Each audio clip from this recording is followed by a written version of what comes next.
Alright guys, I'm working on that Verano that's been on the channel a little bit. We're doing timing chain on it, so it's Ecotec. So this is going to be an Ecotec update video. So I did one on an Equinox, I think it was last year. And it's pretty much the same as the Equinox, except there's a few differences on the car engines. The biggest difference is the intake. You got a hose that goes to the valve cover. Be careful pulling that off. Mine's split. And then be careful pulling this end off because it actually broke the nipple off the end of the airbox. I'll show it to you here real quick. On teardown, I unhooked the fuel line from the fuel rail right here. Make it easier to get the valve cover off because that thing sits right across the valve cover. You don't have to, but I find it to be easier if you just unhook the fuel line.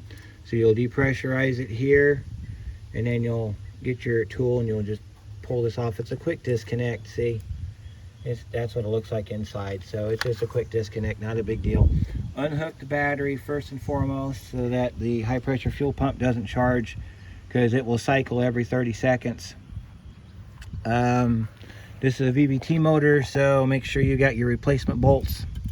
Part number Dorman 74114 for those. Of course, we took that plug out. We took the tensioner off, the motor mounts off, belts off. There is a bolt right here. It's a 13mm bolt. It holds the motor mount on. On the SUVs, that bolt is not present. So make sure that you grab that bolt, okay? Let's see, is there anything else that I need to update you on regarding this job? Yeah, our connector broke, okay? What happened is that center section got trapped in the VVT solenoid and it broke the connector. So I've got a new connector. I'm going to cut this one off and connect that new connector to it, so she'll have a brand new connector on here. Aside from that, she's got a little bit of slap here for $145,000.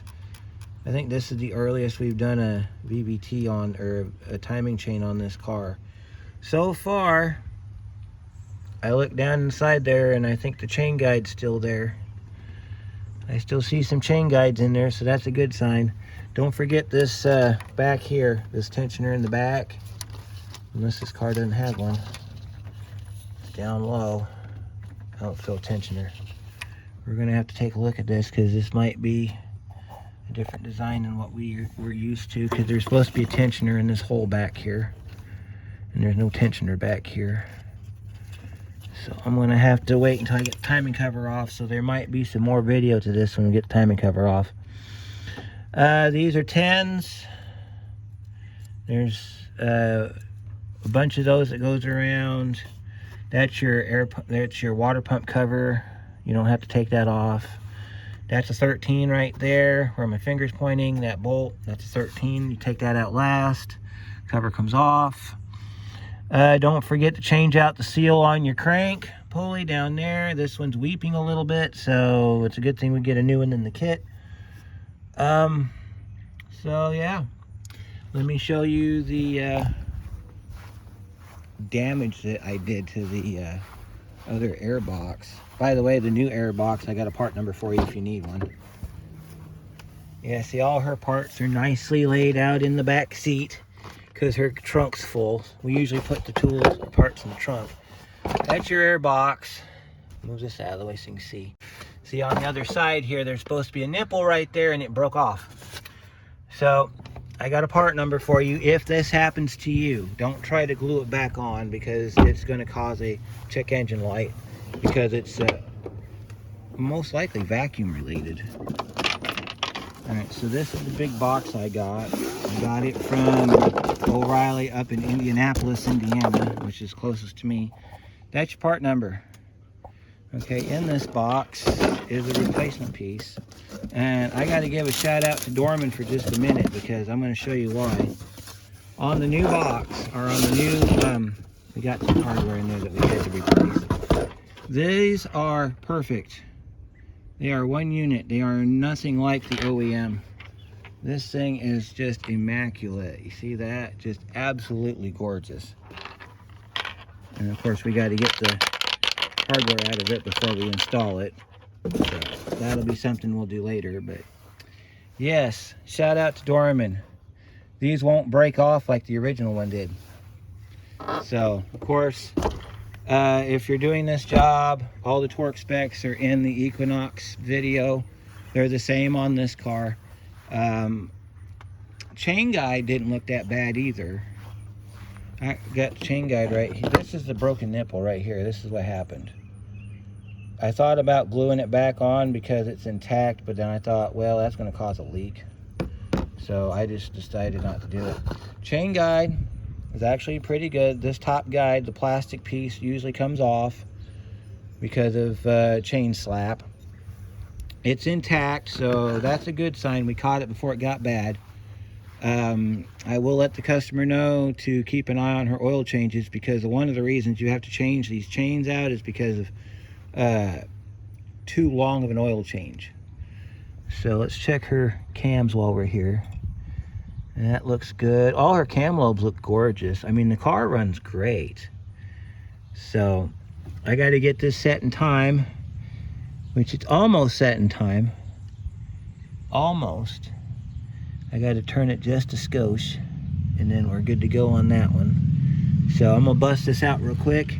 If I come across anything like that back tensioner, I'll definitely let you guys know. So stay tuned. We may have some more footage here for you. If not, we'll see you on the next one. But I think we're gonna have some extra footage because there's a tensioner missing back there, and I need to find out where it went. So I'll be back in a little bit. Well, we ended up taking the valve cover back off because we got it running. Runs good, except there's a low rattle down in the bottom where the timing cover sits. Because I had my wonderful assistant rev the engine up, and I was underneath the car, and I thought it was the tensioner. It's not the tensioner. Then I thought it was the crankshaft pulley, so I went and bought a new crankshaft pulley bolt and replaced it. That's going to be a mandatory thing when you do these timing chain jobs. When you change the cam bolts, change the crank bolt too. For some reason, this one had a bend in it and was causing that pulley to do this. So whenever it does that, it's going to cause problems. It's got a new belt on it. So anyway, I had a rattle, shut it off. I had my ear listening to it, and I shut it off. And as soon as it shuts off, you hear a rattle coming from the other side of this cover. So I got thinking maybe my timing's off. So I rotated the crank. Right now it's sitting in time because there's my dowel, my Woodruff key at the almost 12 o'clock position. I've got my cams at 10 and 2.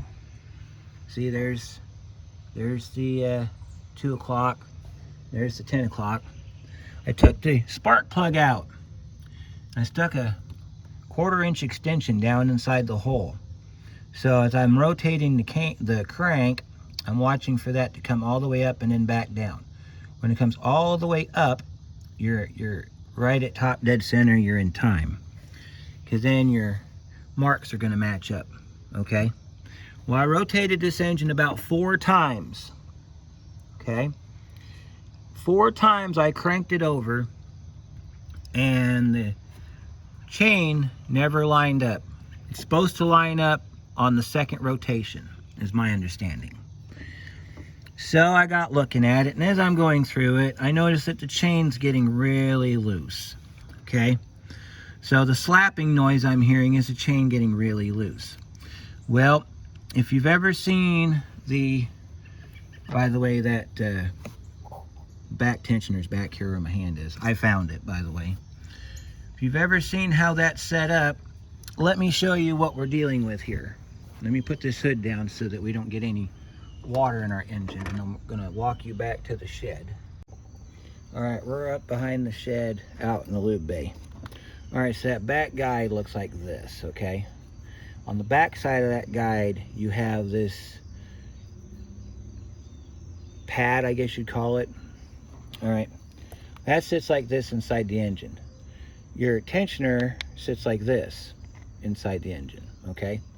So when it's lined up, your pad matches that space in the tensioner, okay? Well, what happens sometimes is when you're putting this in, because the instructions tell you to put this in first, okay? Then you put this in. What happens is sometimes it ends up like this, where the pad and the spot and the tensioner don't line up. Well, when you activate the tensioner, it doesn't activate all the way. So if you've already got tension on your chain, it's not going to go all the way because it's misaligned. So what you have to do is you have to tear it all back down again. Here's the best part. You only have to take the exhaust side of the chain off, okay? When you take the exhaust side of the chain off, you can pull this guide out, okay? When you pull this guide out, you can rotate this pin. You're going to have to take the tensioner out and reset it. And there's reset instructions on a Cloy's video if you need it. They'll teach you how to do it. Basically what you do is you take this snap ring out right here. Then there's a ratcheting mechanism because you're going to pull this piece out, okay? Then you're going to rotate this all the way around till it locks. Put it back down, put your snap ring in, and you're done. Well, when this is in the deactivated position, this center section turns, okay? So what you're going to do is you're going to take this tensioner out, you're going to reset it, then you're going to, after it's reset, make sure that your guide's in position. Then you're going to pull the bolt, pull this bolt out of the bottom of the guide, slide the guide down. Then with this in the car, this is probably sounding like gibberish by now. If it's lined like this, you're going to take this part and you're going to turn it so that it looks like that, okay? Then you'll slide the chain guide back down inside the back of the engine. Make sure that that's lined up. Then you'll reset your chain where you got your gold link on the intake.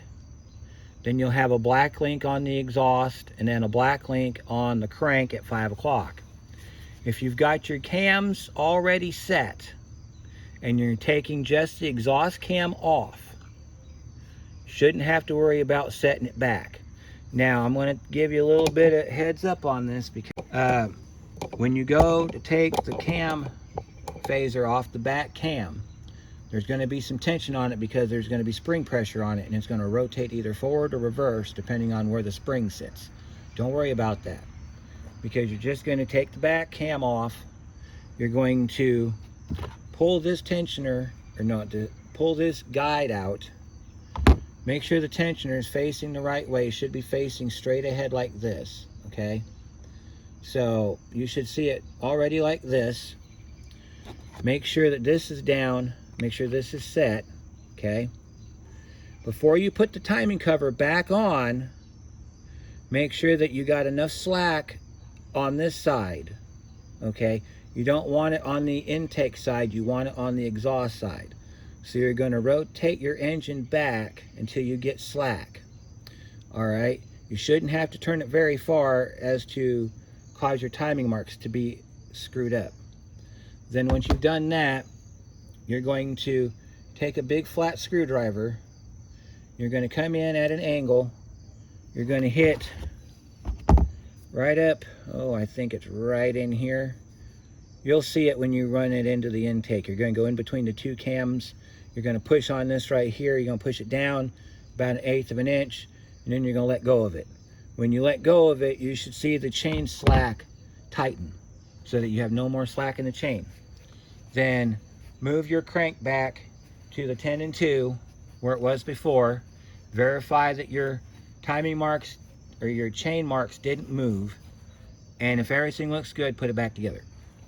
So that's the only thing I needed to put in here that I didn't put in the last one, other than this. Now I think I might have did a minor update video on the Equinox timing chain.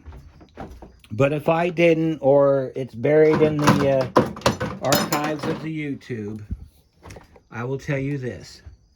Make absolutely sure that those colored links in the chain match up with the timing marks on the cam phasers, because if you don't, you will get a code. You will get a code, because I got a code. I was off one tooth on the exhaust cam on that Equinox, and it threw a P0017 camshaft exhaust insufficiency code. I thought it was the VVT solenoid because it uses the same code for VVT solenoid. I changed the solenoid, the code was still there. I took the valve cover back off, saw my problem, and fixed it, okay? On that car, you can rotate that engine around as many times as you want, and the lines are gonna line up. Chain marks lined up every single time on the second rotation. Like I said earlier, I rotated that engine 4 times. Them chains did not line up. It was running fine. It had a little bit of a tick to it, but that rattling noise was enough for me to say I need to take it back apart and fix it. We'll see you on the next one.